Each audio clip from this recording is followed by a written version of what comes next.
Hi, this is Cherie and Elizabeth Talk Sports, and I am Elizabeth Emery from Hear Her Sports, and this is Cherie Turner from Strides Forward joining me. So, how are you today? I'm doing great, Elizabeth. How are you? Good. I'm really excellent. Surviving the winter. Do you have a news item to update us on?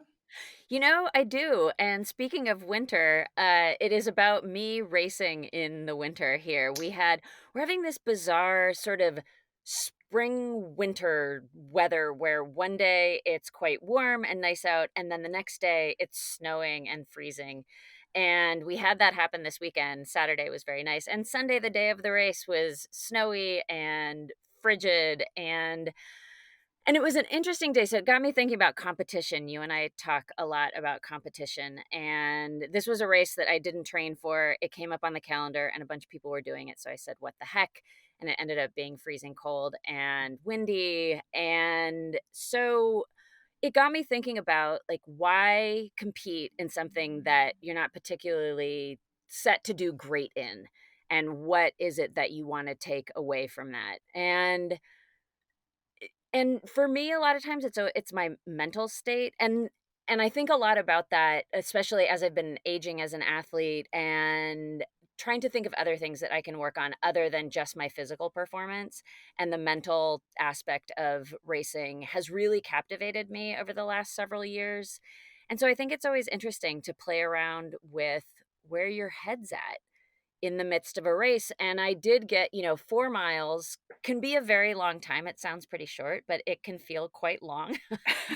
And it did, because I've been Mhm. training to go half a mile, so it felt particularly long these days. And one of the things that was really, really fun was that I was around some other women who were very clearly my same fitness and ability and working just as hard as I was. So we were trading back and forth. One person would go a little ahead, and then I would be able to catch up with them. And it was fun. It felt like a real competition where we were really striving to do our best, and we were encouraging each other. Like, there were a couple times where I'd be like, "You look great," and go, go, go. And then there's this one woman in particular, and then I'd pass her for a little bit, and she'd come up from behind me and she'd be like, "Go," and we were both breathing so hard that both of us were having a hard time saying anything at all. But I realized, I was like, this is what I love about competition. It's one of my favorite things about being out there, is just being with other people who are just giving it their very best, and they look strong, and you're kind of in it with them. And it was interesting because this particular woman, I knew she was right behind me, and she, like, gave it at the end, and I just had nothing left, and I was so excited for her. So I know we're gonna have more conversations about competition, but I thought I would bring that today and just talk about a little bit about why I love to compete. So I love those days when I didn't feel particularly fantastic, especially toward the end, but it was like I could give enough to really feel like I was in it and could, I don't know, dig deep and have fun and encourage other people. And to me, that's so much of what it's all about, going out Did there and you competing. did you have a, I don't know, a mental goal going into it, or something that you wanted to work on or think about? Yeah, so one of the mental goals I have had for a long time is not to get down on myself and not to worry so much about what's to come. I tend to find myself catastrophizing what's going to happen, and not I do. I Like totally relate. yeah, like, I can't possibly keep doing this, that I'm hurting. What's it going to be like in another mile? And I man, people talk about this all the time, like, stay in the moment. Right. And it sounds almost cliche, but it's an incredibly challenging thing to actually do. And we can talk about it all we want, but the only time you can truly, truly practice it is in those moments when you're competing. And you just don't get that many of them, really. You can practice in uh, in training, but to actually put it to practice when you're competing, like, those moments are pretty fleeting. So I've really been focused on that. And it's something I go back to all the time. And I will say I'm getting a lot better. Like, it's improving, and it's super exciting to not be in a race and just absolutely dreading what is to come, and to R really realize, like, I can be in this moment. Like, my ultimate goal is to just be able to go for it from the start, and just, like, have that confidence all the way through. So, I yeah. think it's interesting when I started training more, one of the things that I had to train or had to realize was, yeah, this is going to really stink at some point. And just, like even just knowing that it's going to stink makes a huge difference because you'll get there and then you'll say, oh, here's this moment that really stinks. And then you just keep going. Yeah, yeah. Yeah. And it's always hard. It's It is always, always hard. There's no always way around hard. that one. Yeah, Yeah. because that's the whole point. Right, right, Yeah, right. Well, I think it's actually fascinating that that was your news because I'm going to turn things around today with my news, and I have a question for you because, okay. as you know, I'm doing this Birkenbinder, and it's going to be 29K. I've never done a ski race before. I've done 29K locally, just by myself with a friend who was doing actually the same race, but virtually last year. So I really don't know how long it's going to take me. I have a rough idea. It's going to take somewhere between 2, maybe 3 hours. So endurance. But snow is going to, like the snow conditions are going to make a huge difference of Yeah. how fast the track is and whatnot. So I just wonder, like when I go into these races where I don't know a lot of stuff because I love to prepare, like I visualize and be prepared and stuff like that. But in these races where I just don't have all the information that would be ideal for preparing, I get sort of clogged up. Like, how do you prepare if you don't know anything? And so I was just curious, like when you do your marathons and maybe you don't know, you know, I don't know, like how fit you are. The whole, especially the Boston Marathon is usually in the spring, and you've trained during the winter. Like, who knows how things are going to be in the spring, and it's warmer and whatnot. Or you've ramped up your training a lot, and so your fitness is quite different than it was.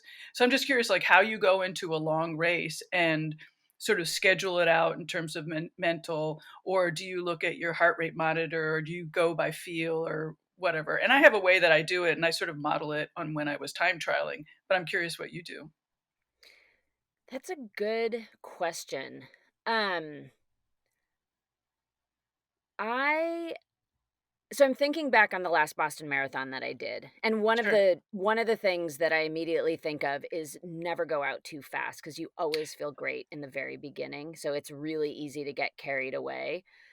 And something I definitely focus on a lot is making sure that I'm eating and drinking all along the way, because it's easy to get a little overconfident about how great you feel, and also in terms of eating and drinking, not just like, "Oh, this feels so easy," but also you can get an hour, hour and a half in and like, "I feel fine, I don't feel hungry," and then at 2 hours or 2.5 hours in, you're done, and Right. it's hard to bounce back from things like that. So, yeah, so how do you plan is just staying on top of it, I think, and really recognizing that you have a long way to go and trying to react in the moment. I mean, it is hard because the hardest thing about these long races is the end. Right. And you Right. can't know how that's gonna be until you're there, but you could set yourself up for feeling better than feeling worse.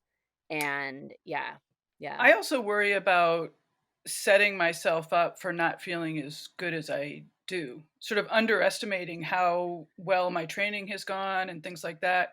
So the way I usually, the way I'm planning to do it and way I time trialed was to divide it into quarters or into thirds. mhm, And like as you said, the first section should feel super easy.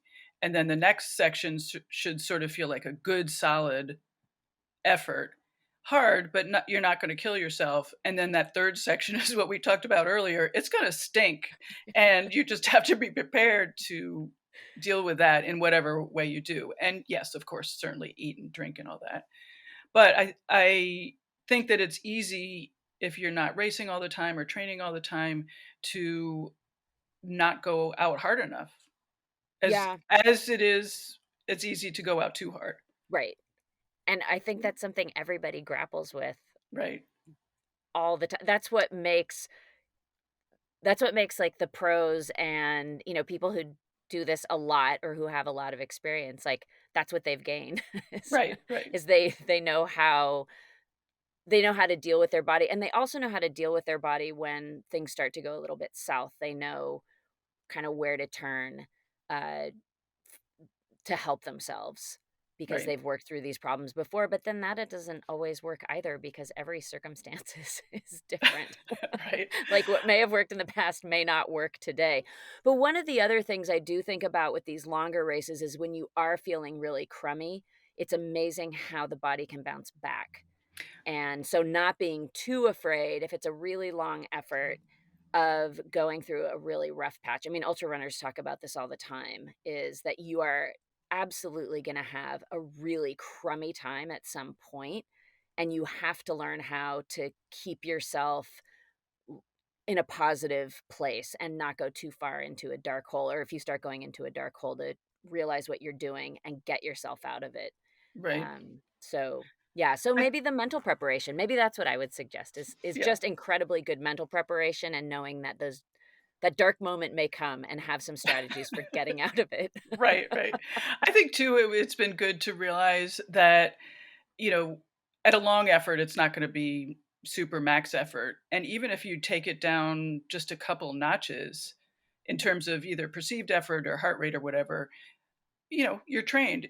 You're gonna recover and you can come out of it again Yeah, and get back on it. yeah, yeah, yeah. Well, I will look forward to report back once I've raced. I was gonna say I'm excited to hear how it goes. Yes. Well, so let's move on to the episode, and we are going to talk about the episode on Hear Her Sports with Cynthia Pia, who has just competed in the monobob at the Olympics. I was super excited that she made the Olympic team, which was Yes. not sure when she and I chatted. But what I wanted to talk about, and I'm going to be question laden today, so I'm going to ask you a question, is what did you think about the monobob being added to the Olympics versus the four-person bobsled being added? And just to give a little bit of background, the women had wanted to add another event because the men had two events. They have the two-person and the four-person, and the women just had the two-person. So a lot of women bobsledders were trying to get the four-person women's bobsled added, and what was added instead was this single-person monobob. So what do I think of that? Well, I think it's crummy. I mean, short answer. Well, because she talks about in your interview with her, she does talk about that the four-person competition is the premier competition. Right.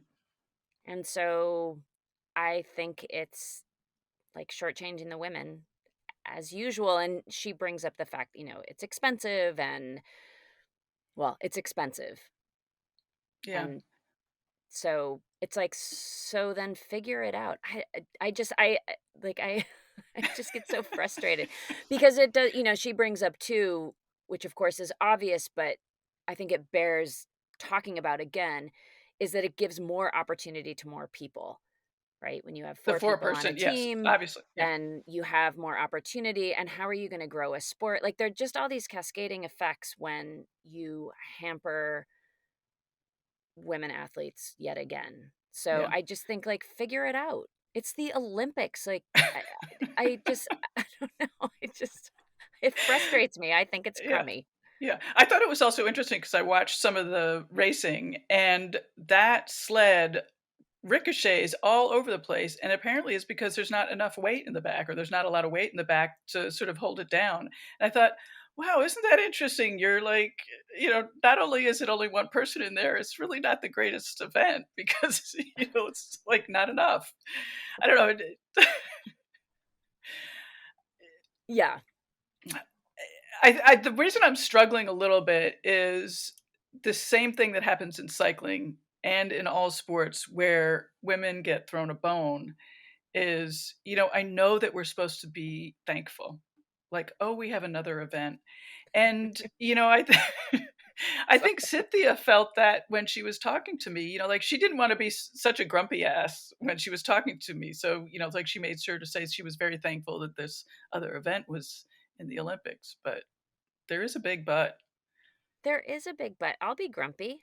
I just think it's like, I'm tired of being thankful. Like, women have been showing up, and women are really strong competitors.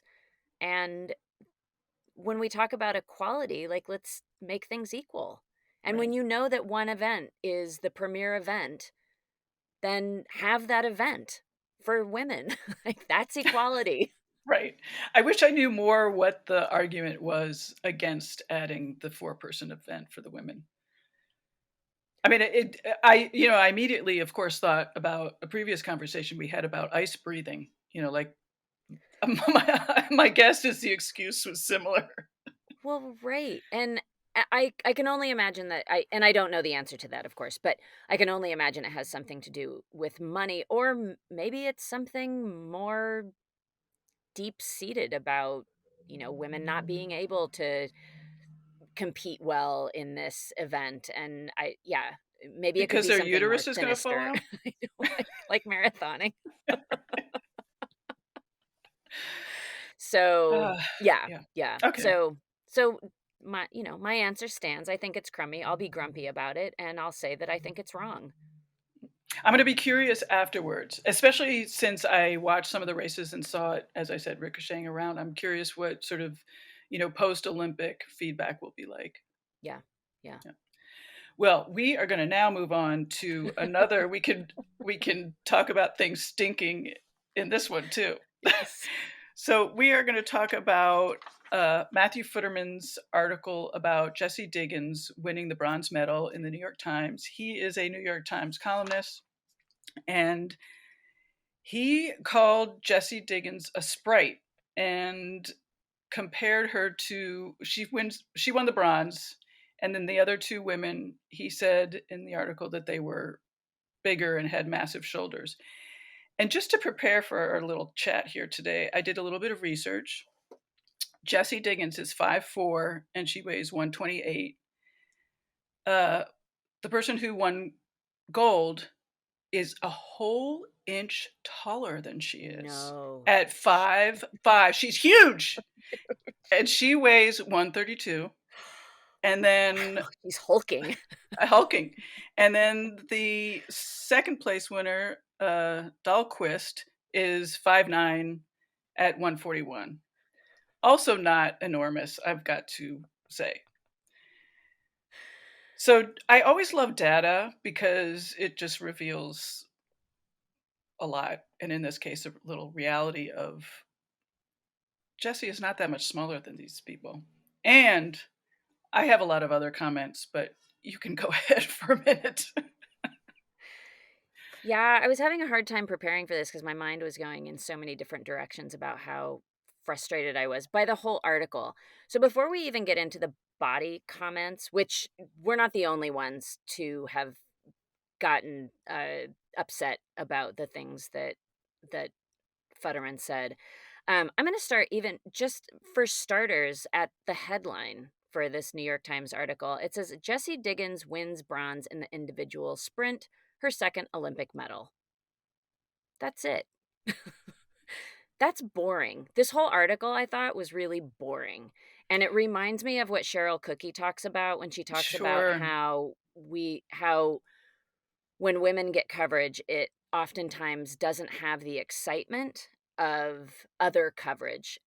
We'll call it men's coverage. And this just struck me, this was a historic win, as many other media outlets pointed out, because there's only been one other American that has ever won an individual medal at the Olympics, and it was many, many years ago. And it was a man. So she's the first American woman to ever win an individual medal in cross country. It's a very huge deal. This is an incredibly difficult sport. And the fact that it gets like that headline is just so dull.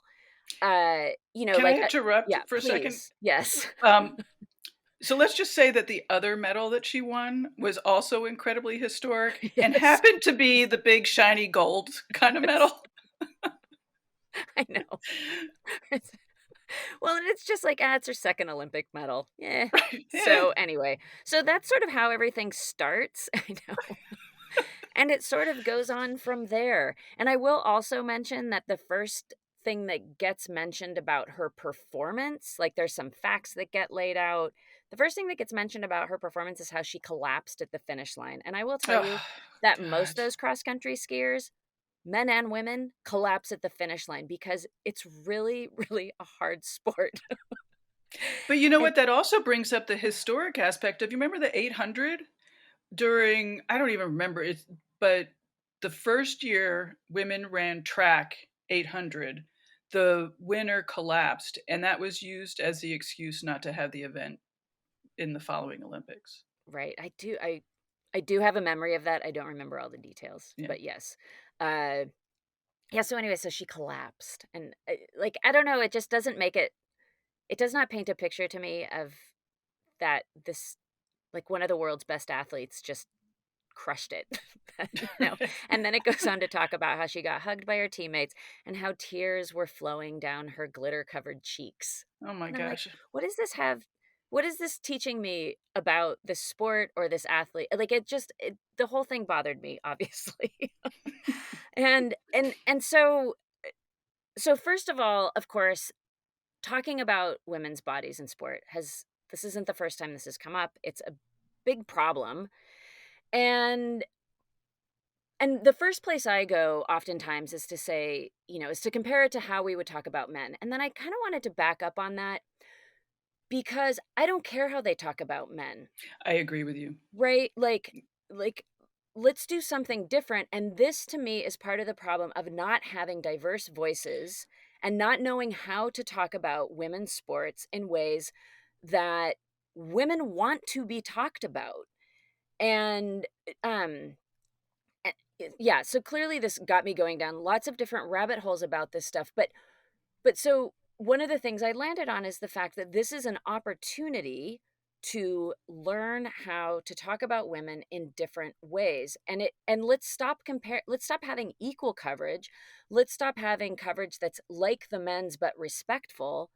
Let's start talking about athletes in different ways, spurred on by learning how to talk about women in ways that fit well within women's sports. Well, also we have a different history than men. Yes. So, for example, what struck me in discussing her body was, and Jessie has a history of eating disorders. So Right. people talked about that and mentioned that, but that's not where I went. What I thought about was that I recently listened to Real Fit podcast, and it was with pioneer triathlete Colleen Cannon, and she talked about when she was growing up that athlete meant thin. And she's 61, so a little bit older than I am, but generally in the same age bracket. And that was the same thing that I learned. Athlete meant thin. I was not a thin kid, so I was not an athlete.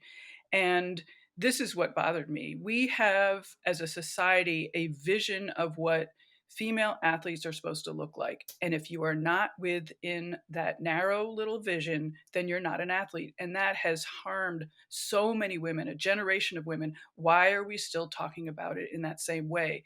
Athletes can be in all shape and sizes. Yep. Certainly, there are benefits to certain body parts, proportions for different sports.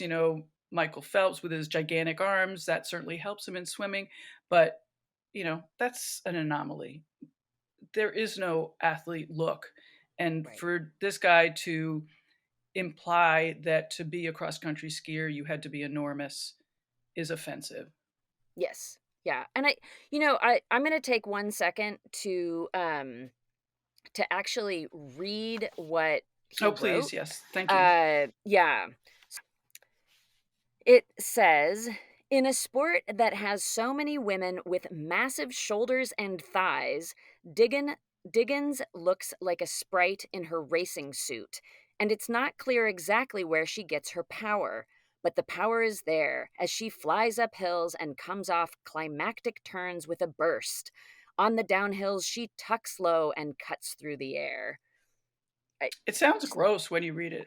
I just, it, like, there, I just, Yeah, like, it seems like he's trying to get poetic but it just misses the mark, and, this takes me back to one of the other thoughts I had while I was reading this and thinking through it, is it takes me back to your interview with Haley Rosen, who started Just Women's Sports, and one of the things that she talked about was how she didn't see the news portraying sport in the way that she experienced it, that it Mm. didn't reflect what she thought about when she thought about she was a soccer player, what she thought about when she was playing soccer, it just didn't jive with her. And I am no professional skier, but I have skied, I've done endurance sports. This to me doesn't jive at all with what I think is so impressive about what somebody like Jesse Diggins does. And I think he just completely misses the mark the whole way through. And I'll go back to the fact that it's just boring. And this is an incredible achievement that she did. So the other thing I wanted to read is I thought it was interesting. There was a bit of a backlash. And there was a really nice responsive article on a skiing website. And there was a quote from a woman who had been a skier and now she's a pro mountain runner, Olivia Amber, and she suggested some other way that this could have been described, that Jessie could have been described. And she said, in a sport that requires a unique combination of upper and lower body strength, Diggins's ability to apply power is extraordinary, and it's very clear how she has become one of the best athletes in the world. I'm like, that's a strong statement, you know? So, and, anyway, yeah, it just does bring up like there are other ways to, like, we don't need to talk about body parts. We just absolutely don't. There are other ways to talk about these athletes that are very exciting. Right. And I was a little upset by the Times response to some of the backlash that you're Oh, talking about. It just, I mean, I know they have to be politic, but they basically claim no responsibility for it being a problem, despite many people, you know, calling them out on it. And that to me is a big problem yes, I because if agree. they're not willing to say, like, oops, this was not a good way to look at things, that causes me concern. Well, it causes me concern, and I read that response too. And one of the things that they brought up was equity. Like, we try to be equal, and I was just like, well, first of all, the New Right. York Times is nowhere near equal in coverage, so that is just a joke, and it's offensive. I think. It I is a wish joke, they. and they're one of the Yeah, worst, actually. They yeah. they have a very poor record. They never come up on the top of the list when, Cheryl Cookie's doing her research or anyone else. Well, and if you just look at that newspaper and you Well, look that for too. women's coverage, I mean, it Yeah. just is it's disgraceful in my book, but that's a Mm. whole other ball of wax. But also Yeah. it that did bring me back to this idea of like, well, we cover men and women equally. And it's like, well, but that's part of the problem. like that's why we need new voices. We need new ways of talking about women that really reflects the sports that we do, how we do them, why we do them, what we find interesting. And I think that it's not that it's necessarily opposed to or radically different than what men do, but there are more things to talk about. And I think that I feel like they keep trying to talk about women's sports in this like these equal ways when it's like let's learn how to talk about them in different ways. Well, also what I thought about with that is that, they mentioned men athletes or male athletes who are, you know, where they talk about their bodies. And I Right. said, "Yeah, sure, okay, that's fine." But there's also like 3,000 other articles about that same athlete that doesn't talk about their body, that talks about the actual sport. And that's not the case with women's sports. This is the one article that was in New York Times about Jessie winning this bronze. Well, then you bring up an incredibly good point because it's like this is it. Right. This is it, and it talks about her body. Yeah. And also, they did mention just kind of offhandedly that her teammate came in 4th. Yeah, by the And way. it yeah, and it was just like, "Oh, 1 position out of the medal," Right. She's in the top 5. Like, that's an incredible performance by the US team, and I don't know, I just think there's so many things you could talk about. Is Jessie, a great role model?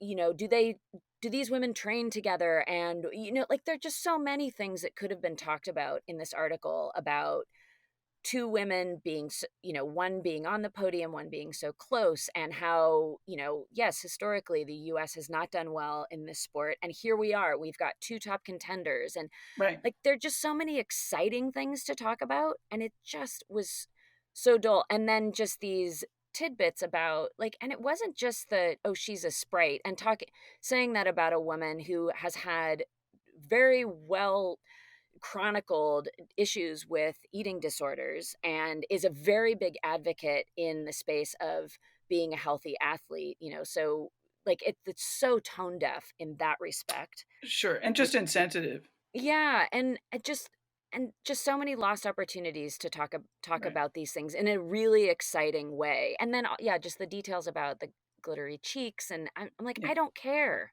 right. Well, it's also, I mean, from somebody who wants to encourage women and girls to do physically active things, this was really hurtful for me because, you know, I can imagine reading that as a young person and saying, "Oh, if I don't have massive shoulders and thighs, I'm never going to be a good skier. So why should I start?" Yeah, yeah. Yeah, I think there's a lot of that, right? Where it's like, I don't have the look. And I would just absolutely love for us to get away from that. We see it in running all the time, where they're these great Right. athletes and they've always been told, like, oh, you're too big or you're too muscular. And meanwhile, they're like elite marathoners or whatever they might be. Right. And it's a self-perpetuating situation, right? Because then people just take themselves out of the sport because Right. everyone's told them they're too big. Or they never And so start. or they never start, and so the field is only full of these people who have been Right. told that they have the right body type.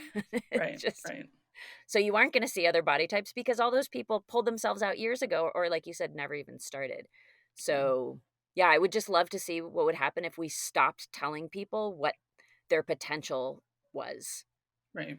forever. And sort of to follow what you said, I happen to know that after the World Cup races this year, so leading up to the Olympics, a lot of the US team were weightlifting after the World Cup races. So they would do the World Cup races, they would have their dinner or whatever, and at night in the dark, in sort of a makeshift gym outside, they would do strength training.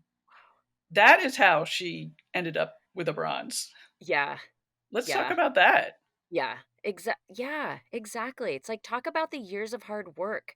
And there was other commentary in the follow-up article that, about the backlash to the New York Times about, like, I can tell you exactly where she gets her power. And anybody, there was another woman had who had posted something on Facebook. She had been a cross country ski coach, and she said, anybody in the sport knows exactly where Jesse Diggins' power comes from.